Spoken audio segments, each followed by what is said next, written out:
Alright guys, another episode of Master Zone today with a friend that I met a little bit like 2-3 months ago, I think, right? Yeah, about 3 months ago. He came to train to KO Zone. He's training with Gregory. You know Gregory, our Muay Thai coach, that is a legend in Muay Thai and striking.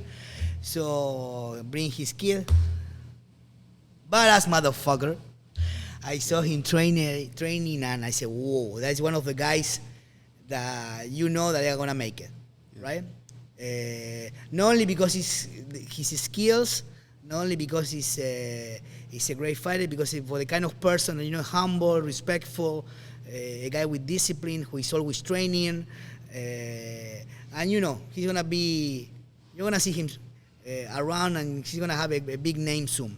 So today, Damon Blackshear, UFC fighter. You have a fight when? August 12th. And it's your birthday. It's on my birthday, so I'll be turning 29 that day. 29. Yeah. So that it's gonna be a hell of a gift for yourself. Yeah, absolutely. Right? Go in there, destroy this guy, and then celebrate my birthday. In Vegas? It's gonna be in Vegas at the UFC Apex. Oh, that's great. Oh, that's gonna be so tough. That's tough. Minute 15 to work with and round. Yeah. So you fought like 2 months ago, right? Yeah, I fought 2 months ago. I fought Luan Lacerda, finished him with TKO in the second round. Yeah. How many fights do you have? I have 19 pro fights, and I had 8 amateur fights. 19 and 8. Yeah. So that's for you kids that you're studying. Do you think that it's easy? No, it's a hard work. Hell of a work. It's not from one day to other. Takes time. Takes suffer. Take commitment. You have to leave a lot of things for being able to live what you love, right? Yeah. When you started? I started, I joined a gym, a mixed martial arts gym when I was, when I started wrestling in high school. High school? You know? Yeah, it was Daddy's Mixed Martial Arts. That was like the first, and I kind of got my feet wet over there. But like, I really got established in North Carolina at Team Rock. Oh, that's and I was there when I finished high school. So you started with wrestling? I started with wrestling. That was your main thing? That was my main thing. So you're a fucking wrestler? Yeah. So you're a fucking nightmare? Yeah, absolutely. Yeah. I fought a couple of times with wrestlers. I was the worst experience in my life. I fought boxers and Muay Thai guys, kickball, everybody. But the wrestlers are another kind of animal. Yeah. I have a huge respect for wrestlers. And I have very good friends who teach me a lot in wrestling. But let me tell you, at the end of the day, when you fight, when you say, I know you are now an MMA fighter, but I do everything, but I feel always inside me that I'm a kickboxer. What are you? What do you think? Oh, man, I love striking. I really do love striking. I fell in love with it. I've always, like, admired it, like me looking, like, wanting to do mixed martial arts, like just getting into the sports, watching anime, playing Mortal Kombat, and, like, just seeing fucking just people doing combat, you know what I'm saying? Striking was always my, I had admiration for it, you know? It was always my love. But I started with a base because somebody advised me, like, hey, wrestling is the best base to get into mixed martial arts. So I ended up starting that, and then I ended up getting into jiu-jitsu. But I enjoy striking. Let me ask you, because I see the transition. In the beginnings, jiu-jitsu guy, wrestlers was the domination in MMA, right? Now these days, you see that change. Now they're more into striking. But having wrestling in the background give you the ultimate, right? Give you more like the edge of fighting, right? I think so, and I think that's what that's what gets guys into the UFC. You got to have wrestling. You either got to have like a wrestling offense, or you got to have wrestling defense, high-level wrestling defense. Yeah, that's why you don't see there's great strikers, great Muay Thai fighters that they can do it in MMA. Yeah, because the takedown will change it all up. And if you can't get back up to your feet because you don't have wrestling, then, like, so you start with the right feet. You start with wrestling. Yep, I started with wrestling. What is easier to learn, wrestling or striking? A good one, right? I think that's a good one. I think it depends on who you are. I think mixed martial arts, I love it because it's like an expression of who you are. Right. You know what I'm saying? So, like, when you learn wrestling, you learn it in a certain way. Like, certain people have different kind of, like, styles. And, like, depending on your style, it depends how you pick up like your striking. Whether like you're a finesse boxer or maybe you're like you have like a Mexican style boxing. Right. Like if you have a wrestler that's like pressure heavy, hard, grinding, he's gonna probably have like a Mexican style boxing style. Right. He's not gonna be very like slick on his feet and have movement. But if you have a wrestler that's kind of like, he likes to scramble, does like ankle picks, he's like a little funky, you know what I'm saying? He's going to have like a little bit more like Muhammad Ali kind of style or like kind of finesse on his feet. So I think it kind of depends on who you are. Right. How you take to it. So you're an elite athlete. You are in the top level, right? Tell me, how was your day? Because the main thing about the podcast I'm doing, you know, everybody, I can bring 1,000 fighters and I say, how is your fight and this and that, your record. No, I wanna know about your life. How is your day when you wake up in the morning, as soon as you open your eyes? How you start? I usually, so as soon as I start, it's usually I'm waking up right into a training session, right? Okay, but let me ask you, you wake up, you open your eyes, and you are in the gym already? No. What do you do before? When you wake up in the morning, you open your eyes, what is your first thought? My first thought is, all right, let's get to it. You know, usually I already have a set.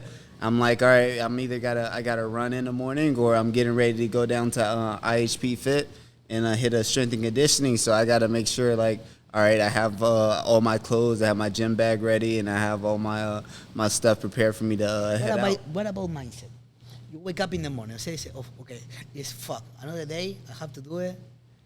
You are grateful that you wake up again and you are able to do what you love. Yeah, absolutely. You say, fuck, I have to go to train and I don't want to do that shit. Yeah, what happened in your mind? Let's work. It's like it's time to go to work. You know what I'm saying? It's like how people wake up to go to work. Right. That's how I kind of carry it. A lot of times, like I'm fucking, hey, yeah, let's pump. I'm pumped and fucking, let's go. Like I'm super enthusiastic, and then some days I'm like, all right, let's just get up. Let's go. Those days that you let's go, those days that you motherfucker. wanna wake up, that you wanna stay at bed, that your body hurts for the last day. Those days that you have problems, because you have problems like everybody. People think you're a fighter. No. It's a fucking hard way to live, because it's not easy. You have a lot of shit going on. It's not easy. You have to feed yourself. You have to feed your family. You have responsibilities. Every day, everything is more complicated. You know, there is some days that you say, I don't want to do that shit anymore. For sure, it happened in your head. How you deal with that? I think about it. It's like, especially when I'm preparing for a fight. It's like money in the bank. You know what I'm saying? Like every little effort I put into like me not wanting to train, but actually still going to train, is me securing that W even more. You know what I'm saying? If I sleep in, that's an excuse for me to be like, dog, I shouldn't have missed that one practice. You know what I mean? Right. So I don't allow that to happen. I don't allow myself to have that excuse. At least you know, I get the fuck up and I go to practice. At least you know the day of the fight, win or lose, because that's part of the game. Yeah. There's always that is better than us. There's always that is better than you. There's someone who, at least you know that you always, every day you give the best, right? Yeah, every day I give my best, 110%. You know what I'm saying? Every session I give, if I have three sessions, I go into every session giving 110%. So these days that everybody's complaining, I'm having excuses, I'm trying to find motivational videos on this and that. What advice you can give to the people to be able to do what they love and get the best? What can you tell them? To just put your best foot forward. You know, every day's a struggle. Everybody's going through stuff, and you just gotta wake up and you just gotta grind. You know what I'm saying? At the end of the day, like it's all gonna work out. You know? Right. People doesn't have an idea, because again, in the level that you are, how many things you sacrifice to be in there, right? Yeah. Parties, nights with friends, holidays, birthdays of your family. No, this is hard, right? It is hard, absolutely, because it takes a lot of dedication, you know. And then like I'm not. The risk is high, so it's like, yo, I'm good on this party. I'm good on drinking. Like y'all can enjoy that, because I got this really important fight. This dude's gonna try to knock me out. He's gonna try to kill me. It's kill or be killed in there, and like I gotta fucking train for this shit. Yeah, and it's you, because at the end of the day, we say when the ring bell sound ding, and the coach remove the chair, it's all about you. Yeah. Your show. I'm in there. Yeah.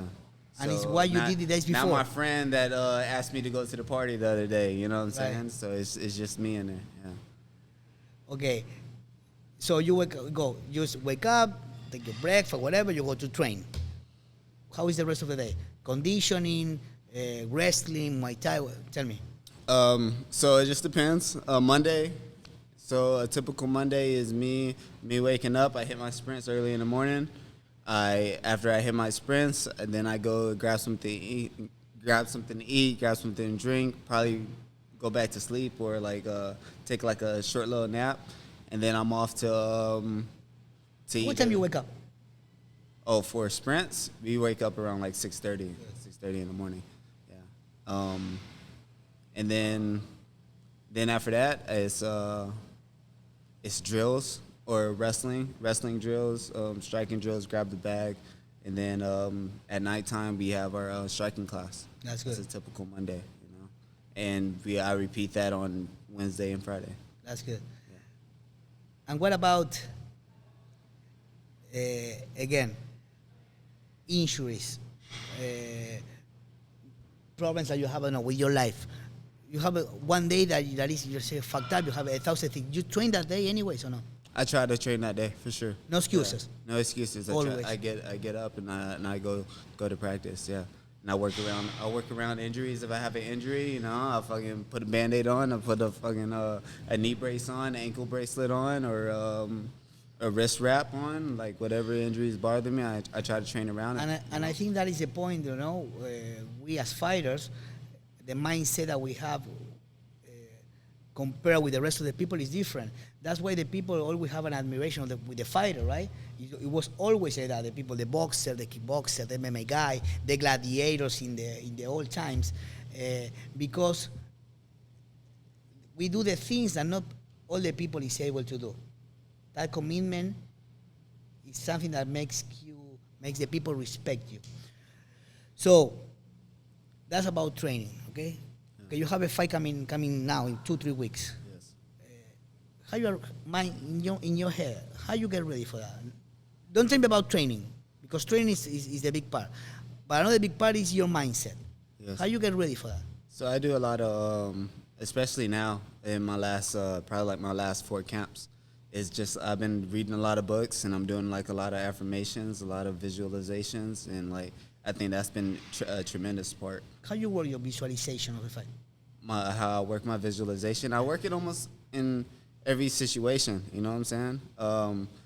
Especially in my shadow boxing, I do it after a training situation. I visualize the moves I want to hit. I visualize my opponent's tendencies, the way he moves in his fights. I put myself in there. I was telling the other guy, like, I want my visualization to be so strong it's almost like schizophrenic. I can see the dude right in front of me. I can see all his details in his face. I can see like the small little things he does in front of me. That's one of the things that I tell my students or the guys that I train to fight, because it's something that my coach told me about visualization. I'm gonna tell you this about when I used to fight 20 years ago, 25 years ago. You have to. He told me, think about the fight. Think about you staying in the center of the ring and the guy coming to you to punch you. What is going to be your first movement? Think about that if you are in the first row of the fight. Look yourself if you were on the top or if you were the referee. What happened? You think about that so many times that the day of the fight, you've been there already. It's like that? Yeah, absolutely. I'm already in there. I'm visualizing everything. I'm smelling the ring. I'm feeling the ring. I'm feeling the sensations. I'm hearing the crowd. Yeah. Yes, so that's a good tip for you kids that you're starting. It's not about going and throw punches and kick it. There is a lot of things behind the things that you have to do to be ready for the fight. That soccer players before the games, the big games, they are 2 days before in a hotel concentrating about it. It's visualization. So you have to be focused on the fight and every detail. How you throw a punch, how to kick, how you're gonna start the fight. If the things get complicated, what you're gonna do. And it's so important being ready in that way that when you start working on that, your game plan, your fight plan is gonna change completely. One more. Tell me about your coaches. Which one was the coach that you say, wow, that guy touched my life in a way that nobody did it before? What am I? Because Man, your all coaches are I am a coach, and I'm asking you because the coaches are like fathers. Yeah. They can put you on top, or they can fuck up your career. Yeah. Which one was the one who made more impact in your career? Man, I've had so many great coaches. You know what I'm saying? Like throughout my careers, one that I would say made the biggest impact was Coach Sess. He was one of my first coaches. You know, he wasn't the first coach. Wrestling but coach? He's one of mine. Huh? Wrestling coach or MMA coach? MMA coach. Yeah, I had some great wrestling coaches too. You know, everybody had their small little impact on me. You know, for me to point out one, it's kind of like hard. being Yeah, because you learn from all of them I in learned different from ways. everybody. Yeah, absolutely. But Coach Sess definitely he allowed me to be creative and just allowed me to truly express myself in there, and I really appreciate that. You know. That's good. And about your fights, there is fights that I'm asking you from my experience, right? That change your way of fighting or change your way of training. Which one was the fight that I said, fuck, this guy almost killed me.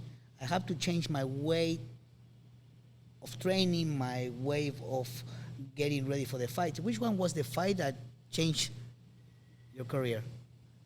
Honestly, I would say right now is that Farid Basharat is just okay, we can't play on my back. I can't sit there and play jiu-jitsu off of my back in an MMA fight. I am going to lose. You know what I'm saying? So, and then it's taking that and not only just saying that because I've had that experience before, but taking that and applying it to my training and being like, hey, let me focus on not playing jiu-jitsu off my back. Let's create a sense of urgency of getting off my back, getting back onto my feet, attacking submissions. You know what I'm saying? If Right. I'm on there for however long, you know? That's good. One more, and I'll let you go because I know you have things to do. It's fucking Sunday. Yeah. Thank you for coming. Yeah, absolutely. Give to those kids who are starting, give me some advice. I say hard work, discipline, and consistency, and keeping it going. And I think that's a remedy for success. Hard work, discipline, and consistency. Just keep working. It's a roller coaster. You know what I'm saying? You're gonna have your highs and your lows, but as long as you keep working and you keep those habits going, you're gonna be successful. Especially on these days, everybody wants everything fast. They want everything now. They fight. I want to be an MMA fighter. They come train. They go to the first fight. They lose and they quit. Right? Yeah. Have to keep going. You have to keep going. Losing is part of the game. It's part of the game for sure. Okay, and then you don't take your losses as losses, but you take them as learning lessons. You know. Exactly. And those are the things they have to do. What are the things that they don't have to do if they want to be successful? One of the things things that they don't have to do. That they don't have to do. Right. Because everybody knows you have to go to train, you have to work hard, you have to have dedication, discipline, all that stuff. Okay, we know that. What they don't have to do? Not be yourself. Just fucking express yourself and be yourself to your fullest potential. That's good. Don't try to act like Conor McGregor or you know what I'm saying. Just literally express yourself. Express yourself to the fullest you can. You know. That's good. Well, brother, thank you very much. Okay, absolutely. Wish you the best. I hope you get the best gift on your birthday. It's gonna be a win. Yes, sir. And